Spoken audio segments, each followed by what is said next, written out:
Thank you. I really appreciate it. No problem. Working on it. All right. Thank you, Andy. Bye-bye. Yeah. Oh, here, Michelle. Tell me, if you get booked again, can you please let me know? Because what I will do then is try to call into that line so that I pop up on it and can ask them live. Michelle, you're not on mute.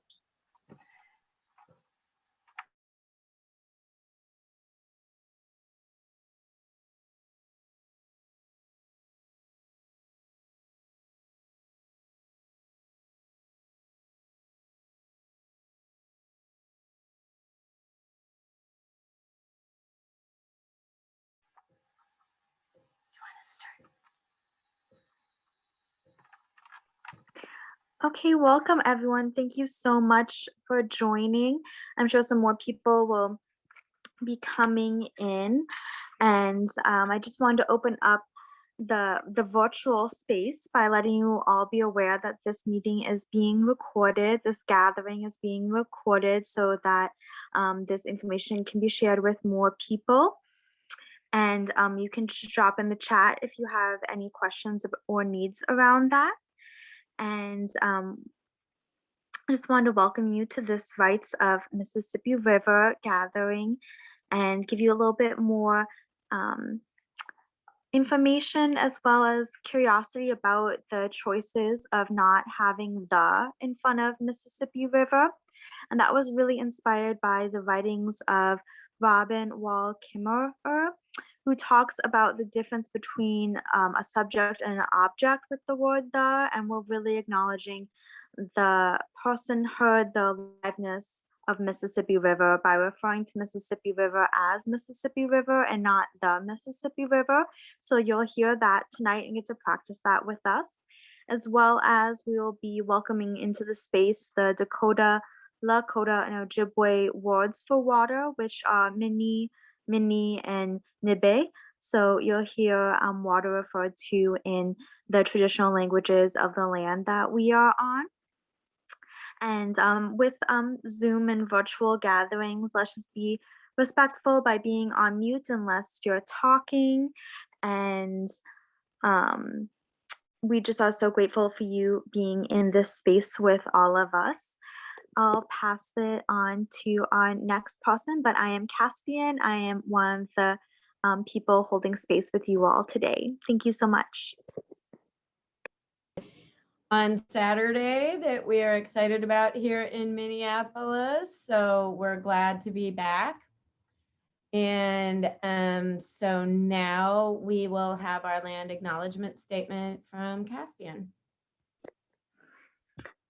It's always wonderful to practice having a land acknowledgement and land impact statement. So I'm just going to acknowledge that we are on land that the Dakota and Lakota people have always been in relationship to, and then the Anishinaabe and Ho-Chunk people have been in relationship with this land, and Indigenous people have always been stewards of this land in the capacities that they're able to, and we acknowledge that whiteness and colonization put up barriers to Indigenous land stewardship, and we are gathering with the intention in whatever way we can to be a part of clearing paths for the continuation of Indigenous land stewardship, as well as Indigenous leadership, however Indigenous people define leadership and define land stewardship.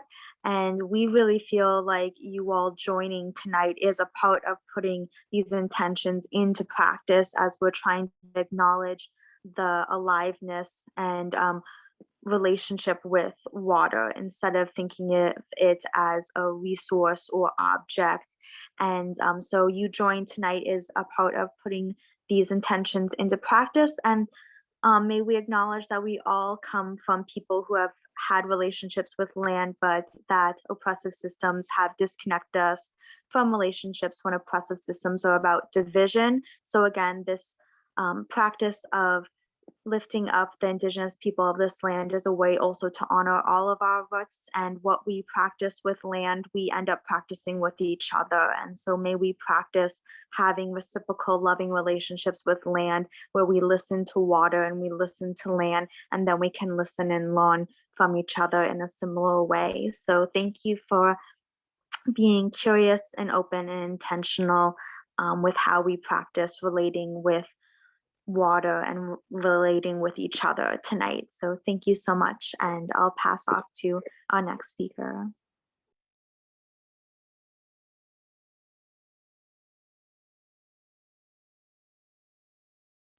As we move forward with the conversation this evening, I'll just have a few remarks about Rights of Mississippi, in case anyone is not familiar with Rights of Mississippi, which is a volunteer-led organization that began around the Mississippi Upper Harbor terminal process in 2019, when Michelle, who's right there, hey Michelle, and some other folks realized that there was work being done on the Upper Harbor terminal project that involved housing, but they weren't doing any studies on the health of the area of that housing.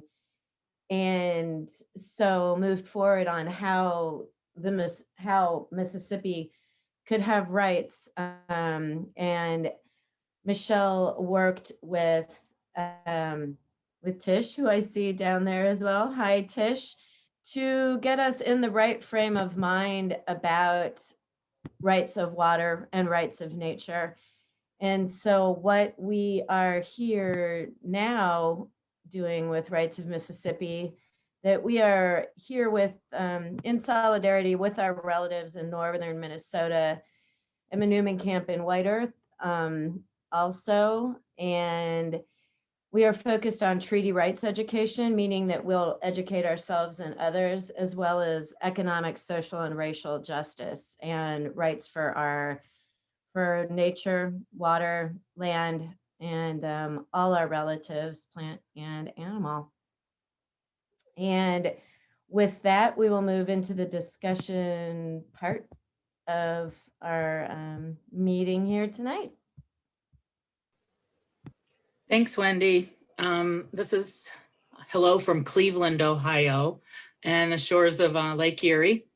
My name's Tish O'Dell, and I've been involved with community rights and the rights of nature movement for the past 10 years, a decade already. I contacted CELDEF, the Community Environmental Legal Defense Fund, in 2011 because my community was under threat from the oil and gas industry. And since then, I've been assisting other communities, including Toledo, Ohio, and the Great Lake Erie in 2019 with the Lake Erie Bill of Rights. And I'll admit, coming most of my life, coming from a settler colonial culture and then attempting to work within Western law to make change, I've evolved a lot in my own thinking and connection to nature. And it's all because of the people in the communities that I've worked with. It's been a decolonization process of my own mind. So that's enough about me, I think, because we're behind already schedule, which happens a lot on these Zoom meetings. But normally when we have these kind of conversational events on Zoom, and it's sad that this has become normal. I mean, I miss being in the same room with people and that energy. But since we have to do it via Zoom, if you would like to respond to one of the prompts or join in on the conversation, what we find works best is if you put your, in chat, maybe put the word stack or raise your hand with the hand icon in Zoom, and then we'll just take people in the order they signal us. But because of background noise and that, it's better to keep yourself on mute when not speaking.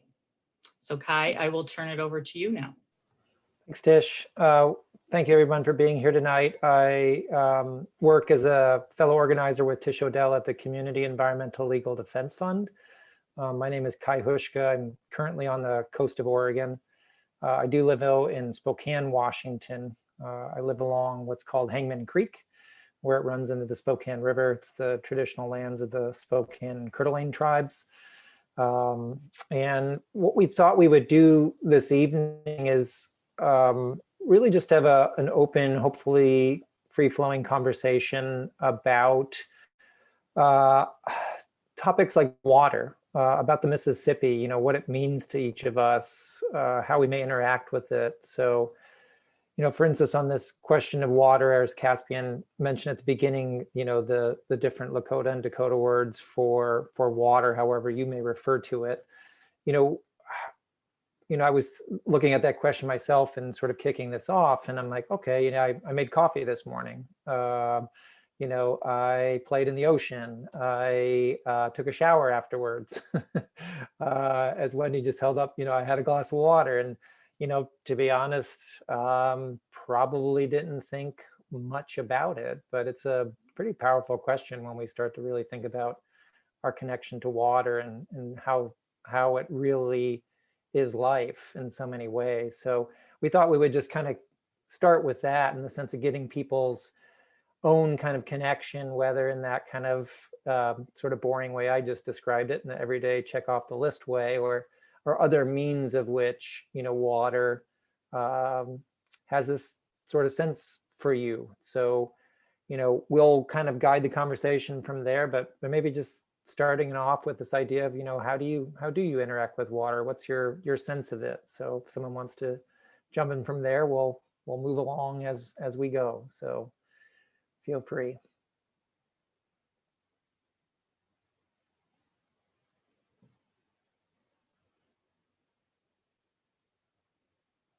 Is this metaphorically the group coming together to simulate a dam? So you're damming the river? Is that what I'm? I was going to say, don't be shy. We all have a connection to water. We realize we don't really know each other, and maybe this is a who knows. We were trying to think of kind of easy ways to get into it. So if not water, then what about the Mississippi itself? What does it mean to you? How do you associate? How do you see it?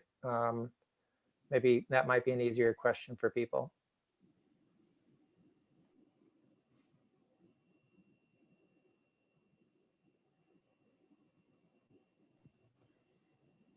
I wish my camera was powerful enough that I could turn this laptop on so that you could all see out the window where I'm looking right now, because water is about to be really, really powerful coming from the sky where I'm at right now. There's a lot of thunder and it's really beautiful. And that's what it makes me think of the water cycle, and how from the river into the sky and back again, we're all a part of that cycle, and spring is such a powerful time for that. And I feel very moved by that right now and in this conversation.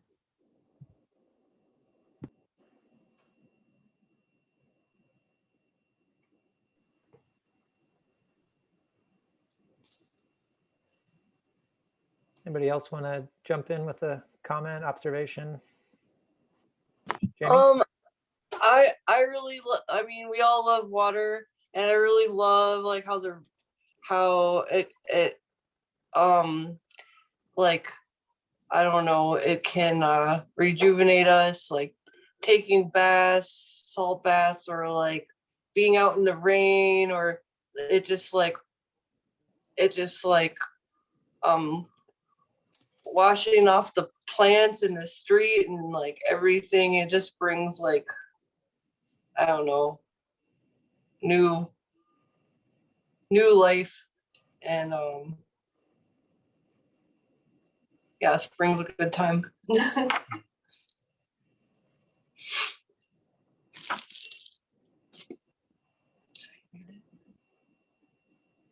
I guess I'll add that, yeah, I think water is so important for us to cleanse ourselves.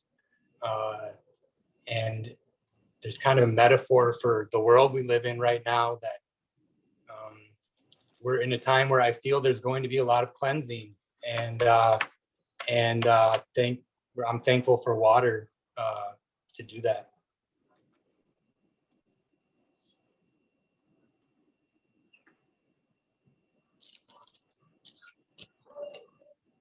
I'm curious if people know where their drinking water comes from. Do people know that? Besides the faucet, that's a cheap way out of it.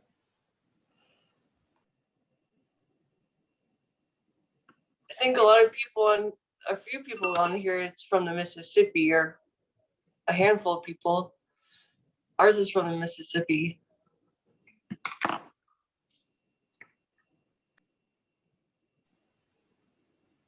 Are there people on the call that they have a different source?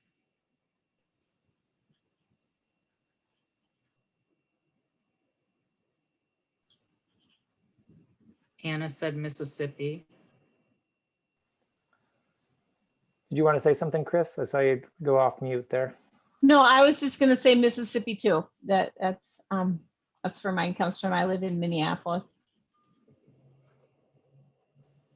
So Chris, if you don't mind me putting you on the spot, and you feel free to pass, but when you think about the Mississippi, what comes to mind for you? Oh, in an image, I think of the river. I think of the headwaters. I think of the river here in Minneapolis, St. Paul, and walking along the shores of it. I think of the river down in Memphis, Tennessee, where I've spent some time, the broadness, and then down in Louisiana, where I've also spent some time. So I kind of think of a growing stretch.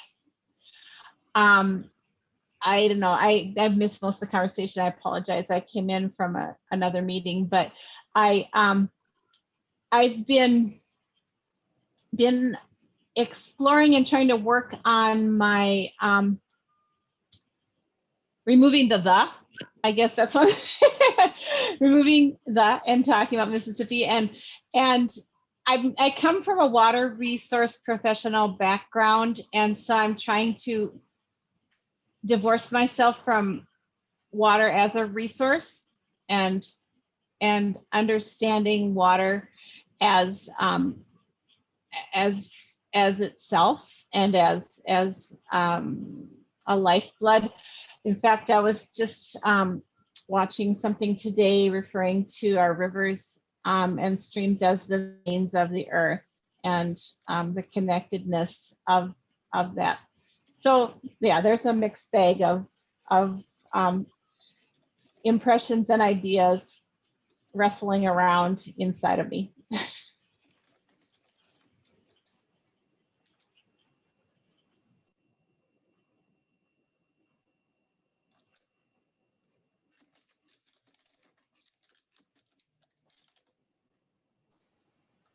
Anyone else?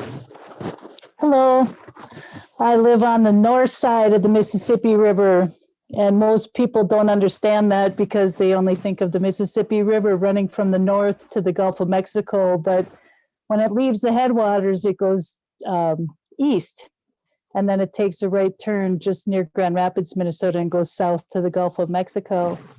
So I live on the north side of the Mississippi River, about 90 miles from the headwaters.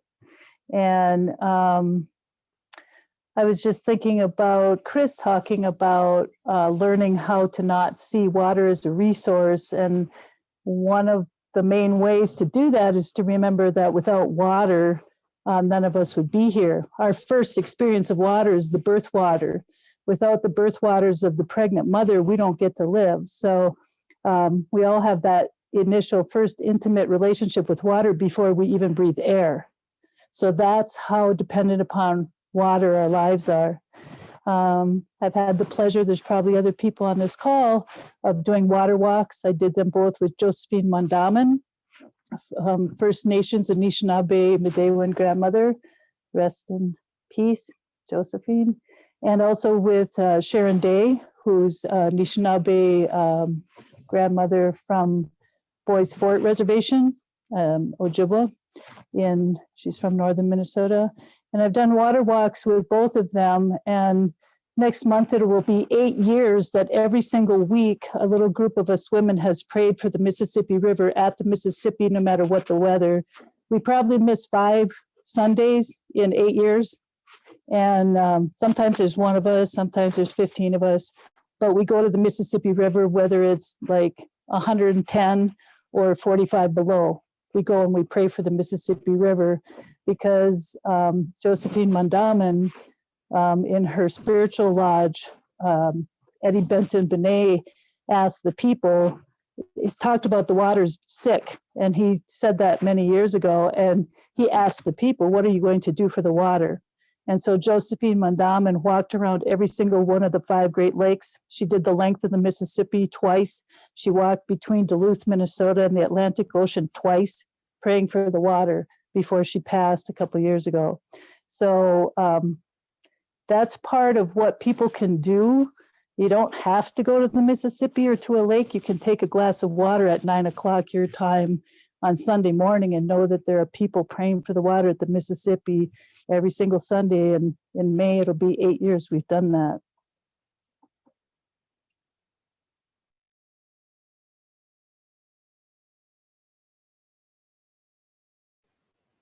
Looks like Tanya had your hand up.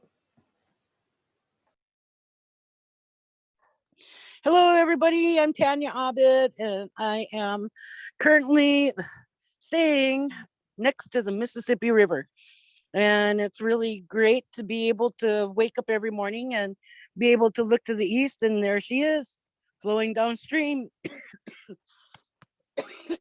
Excuse me. I just want you all to know that, you know, what you are doing is a great thing to be able to help protect Mother Earth, and mostly the waters that she brings forth to us, because you all know that water is life, in one way, shape, or form, that it helps us out to be able to live. I just completed a 38-day hunger strike. I ended that, I believe, on the 23rd of March. And that was one of the things that I was able to do to help raise awareness about having clean water. Just to get the word out there, to let people know that, you know, there are people overseas in different countries that are fighting for fresh, clean water. And they can go there maybe with a 5-gallon jug to last them for a few days, and then they got to make that trek back over to fight over water over there again. And I noticed over in some hotels around this country that a bottle of water is going for $8 a pint, or not a pint, but a liter of water, and that's like ridiculous. And it surpassed gasoline, you know, the fossil fuel age.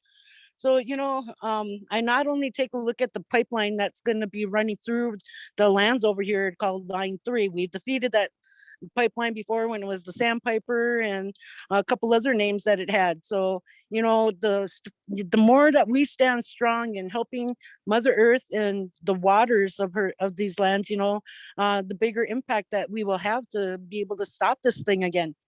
And not only just the pipelines, but I'm also looking at the mining situation. You know, the pipeline carriers, the fossil fuel industry have been pointing fingers at the mining industry, and it's just been going back and forth, you know.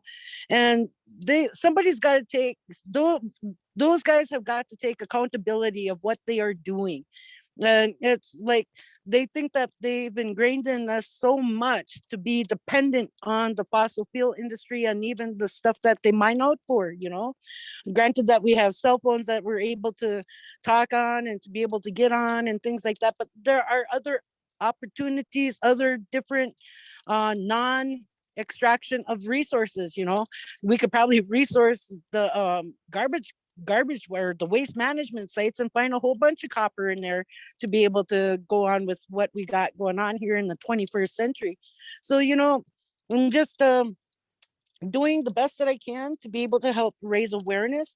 I'm at the Welcome Water Protector Center, and we're located right next door to the Mississippi River, north of Palisade. And we have some things that are coming up. We are going to be having a day for pancakes over pipelines, you know, that kind of thing. I'm sure there's going to be an event website that you can attend to, or even check out the Welcome Water Protector Center page, and you'll be able to find out more information on that. And then also we are going to be having an event on Mother's Day, and it's called May Day for Mother Earth. And that's all that she encompasses: the waters, the lands, the air that we breathe, and even the animals that we depend on. and just all those things that, that we rely upon Mother Earth for, to be able to give her some love and canoeing down the Mississippi River. We have 2 sites already picked out, one for a longer day stretch and also one for like a half a day stretch. So we are in the process of getting our canoes and kayaks out there for people who do not have their own to be able to utilize while they're here. So that's something that we can look forward to on Mother's Day, is a May Day call out for Mother Earth, to help keep protecting her waters and things.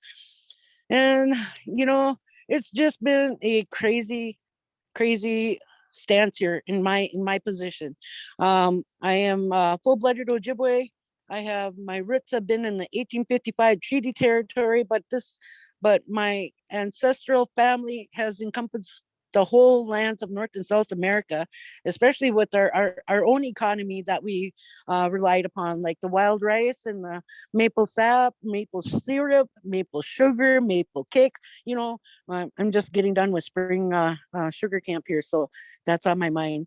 And we did that kind of economy, not only just the food sources, but also our creativity, our artistic sides of us that we could use and barter and trade, and throughout these lands for his eons.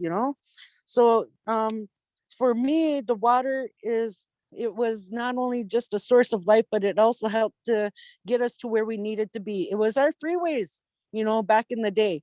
In Ojibwe history, we've utilized the waterways, the St. Lawrence Seaway, the 5 Great Lakes, all the way down to the Gulf of Mexico on the Mississippi River, and whichever lakes and streams that were there at the time, other than getting man-made. So those things have been in my ancestral blood through all these ages, and to be able to know that I am standing on the right side of history and demanding that they, pretty much demanding President Biden to cancel the Line 3 pipeline and all other pipelines across the country in perpetuity. If we can be able to get that done, then we know we are on the right track to be able to help Mother Earth get back to healthy again. And that's what we all need, is to be healthy again.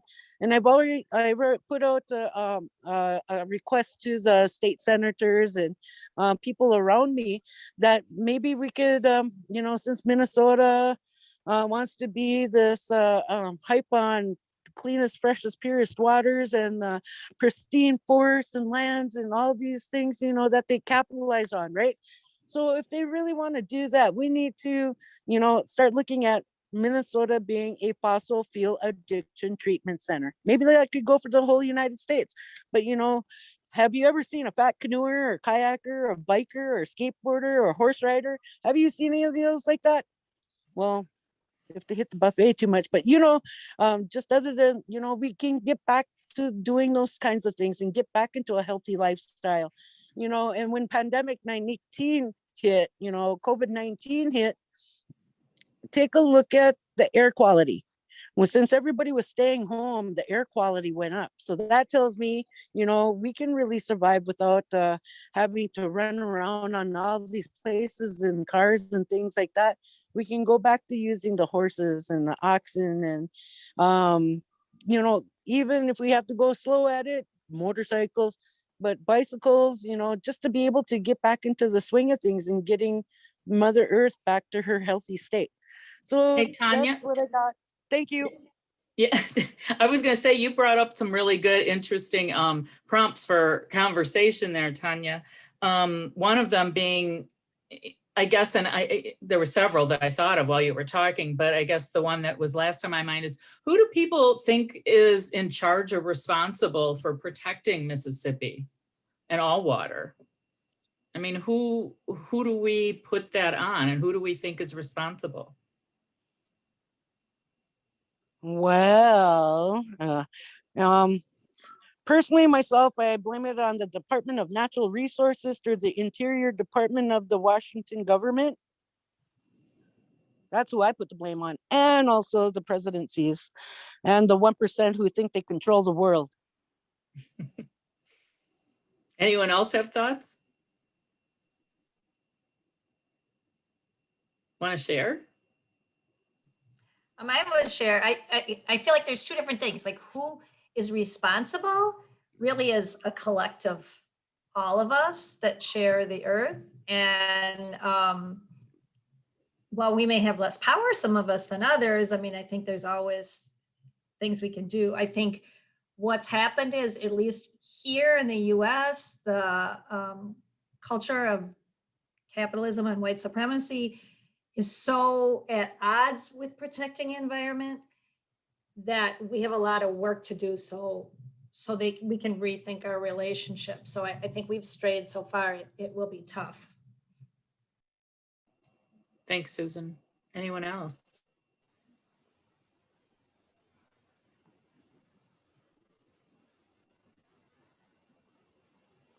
Just if Noreen just threw something in chat, if you haven't seen that as a contribution to the question, which is actually kind of an offshoot of something else that we were thinking of seeing what the group thought about. A number of you talked about the Mississippi being your water source. You know, what do you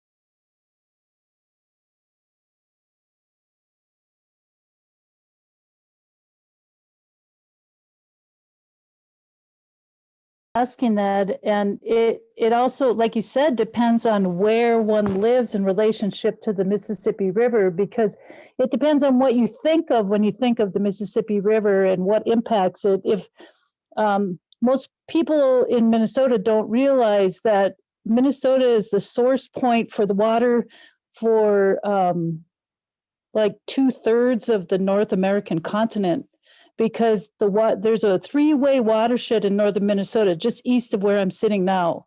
And water flow in Canada, it flows through all of the Great Lakes to the Atlantic Ocean, and it flows through the Mississippi River all the way to the Gulf of Mexico. So if you think of all the plants, birds, waters, people, animals in the whole eastern half of Canada and United States, and the whole center part of United States down to the Gulf of Mexico, that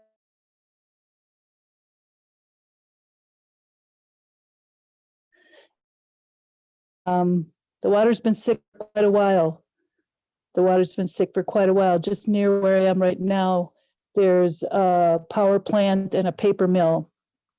In the town of Bemidji, in the wintertime, the Bemidji State University uses Lake Bemidji, which is on the Mississippi, as their parking lot. And so the cars drip their oil and their antifreeze, and, you know, people flick their cigarette butts, etc. And so when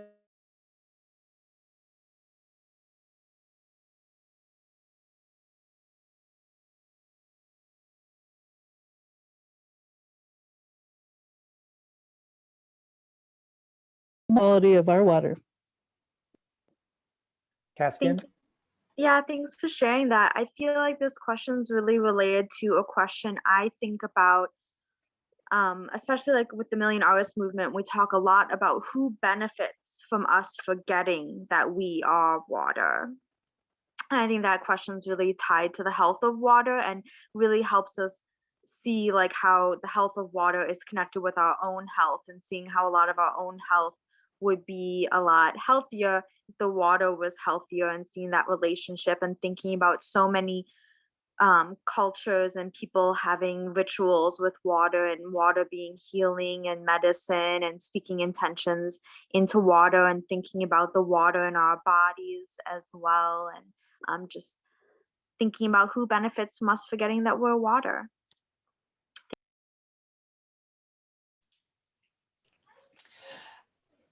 A question, this is Chris speaking, Chris Meyer.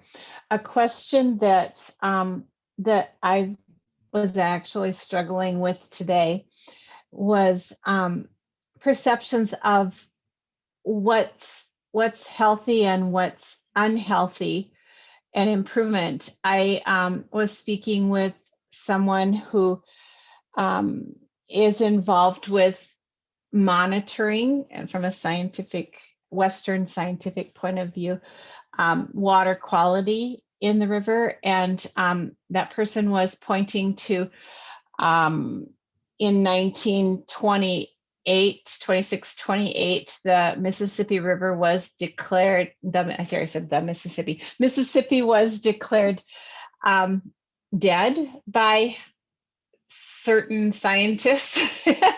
and truly, when dams were built on Mississippi here in the metro area, the water that pooled up behind it when waste and effluent and everything was dumped in, it truly was, the water was very, very ill. And so these people point to the improvements that have been made in the health of Mississippi over the past years and are looking to celebrate that.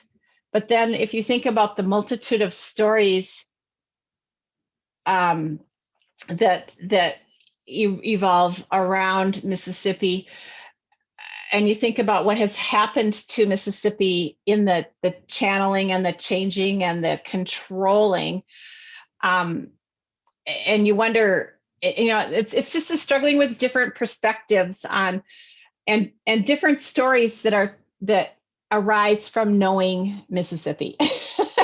If you come at Mississippi as a water resources scientist and you're going to look at it, you're going to say the quality of the water in the Mississippi is better now than it was, years ago. If you are relating to Mississippi as our relative, then we are saying, look what has happened to the Mississippi over the years and how we have pushed and shoved and controlled her, yet she flows on and continues. It's a different story.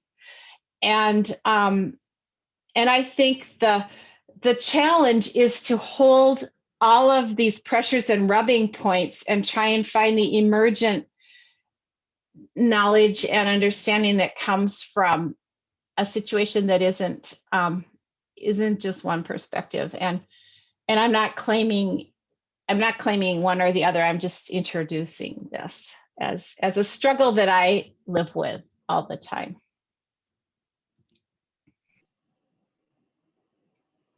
Chris, I just want to add one quick thing because you brought something up for me. I come from the city where the river caught on fire, the Cuyahoga River. And so people say they'll celebrate here, that, oh, it's so much better now. And so I have that conversation all the time with people. It's like, well, if your standard is that it doesn't catch on fire anymore, it's a pretty low standard. But two, it was so polluted and you could see oil floating in it and just the pollution. So what they've done is hidden it, right? And so the idea that it comes out of the faucet clear, it must be clean. We can't see the little pieces of plastic in it. We can't see all the chemicals they put in to make it clear. We can't see the radioactivity that's being dumped into it. And so, yeah, it's this whole false idea that the system has created. So really resonates with what you said. Yeah, and it's hard to get out from behind that boulder and see clearly, find a relationship. and I like to try and begin meetings with water resource people, trying to find ways to start out seeing relationship to water and it doesn't always go very far, but sometimes it does.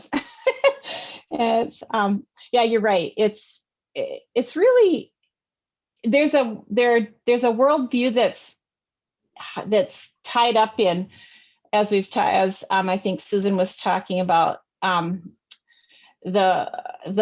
white supremacist way of living within the system that has been created, and commercialism and the whole economic system tied up in this, that when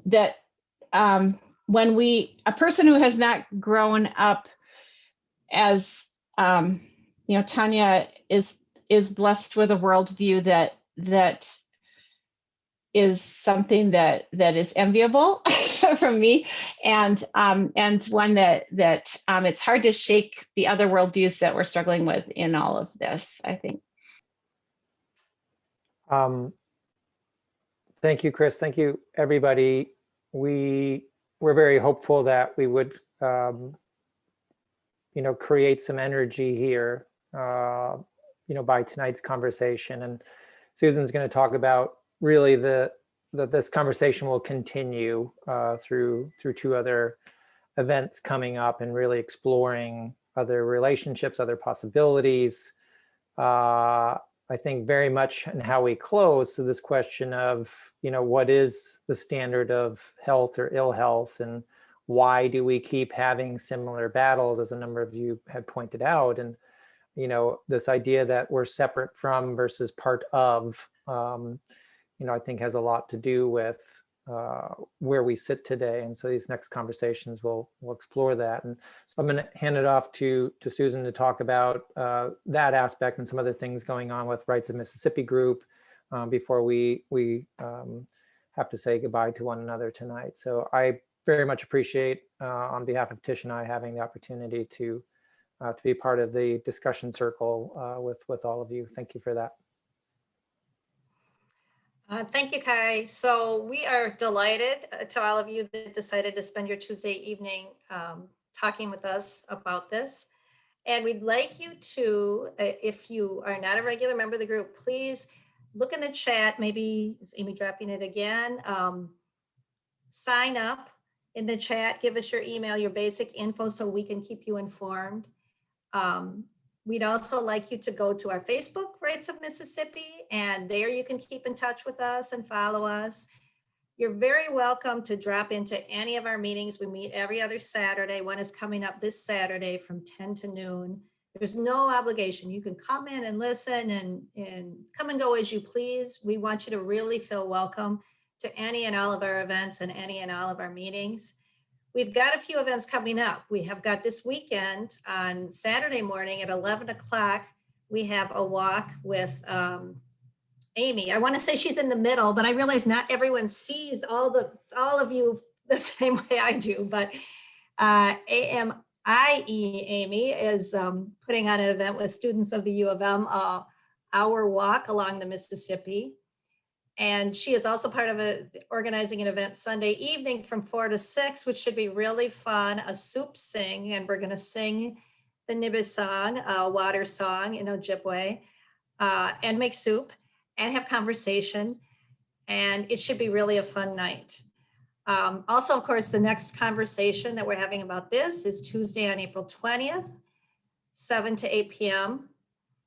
So please, while we're finishing up here, go into the chat and give us your basic information. We're not gonna come after you and ask things. We just really want you to feel invited. Look at our Rights of Mississippi Facebook as well. And I think that's on to Michelle. Thank you, Susan. Yeah, and we're actually having a huge thunderstorm here in Minneapolis. So, and I've got 2 dogs that are shaking like crazy. So we'll try and get through this here. But I want to also thank Ty and Tish for co-hosting this with us. We greatly appreciate having them here. And yeah, we have made it to the conclusion of our first conversation. Thank you to everybody for being here. Recently, our Rights of Mississippi River team started singing Doreen Day's Nibis song or water song at the end of our meetings and at our events. And we wanted to continue that new norm by telling you a little bit about it. Many years ago, when her grandson was just a boy, Ms. Day wrote a song at his request. She had been attending a conference where an international speaker said the least we can do is speak to the water. These are the words he spoke. Water, we love you, we thank you, we respect you. We're going to let you read the whole story, which was recorded by an Anishinaabe group in Ontario. called Mother Earth Water Walk, which Amy will post in the chat for you to save and read later. Doreen's grandson asked not only for the words to be translated into Ojibwe, but also for it to be sung. So Doreen got to work on creating a tune, and this is a beautiful lullaby that was created. I'm going to sing it a couple times in English, and you're welcome to join if you'd like while being muted. Then I'll sing it a couple times in Ojibwe, and we'll put the pronunciation up on the screen if you'd like to join. If you feel like singing, listening, closing your eyes, whatever you'd like, you can participate in that way. Please just stay on mute because unfortunately Zoom does not allow us to all sing in a good way at the same time.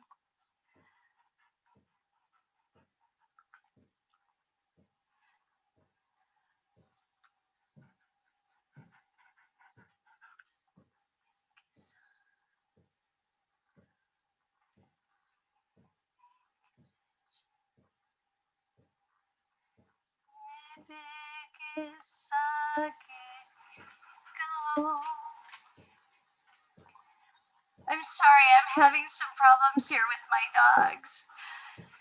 Would you like some help? That's the song we've sung for 8 years at the Mississippi. Noreen, would you please help me? Sure, but I can't sing it in English because I've never sung it in English. And out of respect for Doreen and Mushkoons, I would like to sing it in Ojibwe. I can't sing it in English. Will you start it in Ojibwe and then I will do the English? Sure. I'm going to deal with my dogs here while you start us out. My dog might start up, but there's no thunderstorm. She's just 6 months old. Okay, great. Nibe gizagigu gimik which way nimigo gijo way nimigo Nibe gizagigu gimik which way nimigo gijo way nimigo Nibe gizagigu gimik which way nimigo gijo way nimigo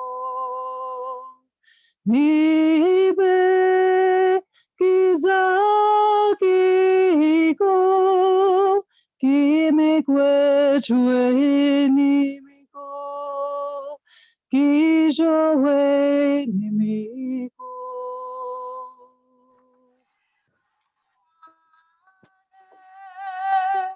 We love you. We thank you. We respect you. Water, we love you. We thank you. We respect you. Water, we love you. We thank you. We respect you.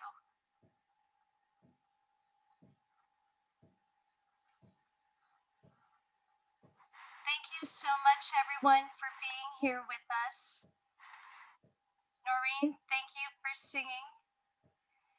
And we hopefully will see all of you again. Have a wonderful evening and enjoy the rain and thunder if you are in a place where you can do that. Thanks, everybody. Miigwech, Tanya. Yeah, invite friends to the next one. Good night.